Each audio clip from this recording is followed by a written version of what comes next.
And like I was talking about just a minute ago, is that they get so worried about this fear of missing out, but it's more than just fear of missing out. That's kind of like that really has become a sales tactic of, oh, this is, if you don't do this, you're gonna miss out in whatever thing. No, this is not that.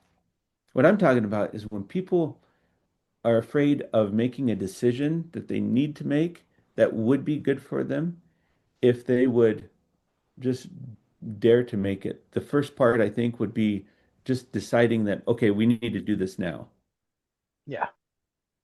Does that make sense? Yeah. Yeah. I like that. And I think of it as there's always a next step to make. Hmm. I've noticed like if we can just focus on the next step. So, a lot of times the next step, yeah, but actually I had a call this weekend from a really good friend and we talked on so the next step, call Justin and like just let him know what you're thinking. And then he'll guide you on the next step. I know for me, a lot of times, my next step after I talk with someone, if a lot of times I say, well, hey, let's hop on a Zoom call and do a deep dive on what you're looking for. And then the next step might be, all right, let's talk to a lender.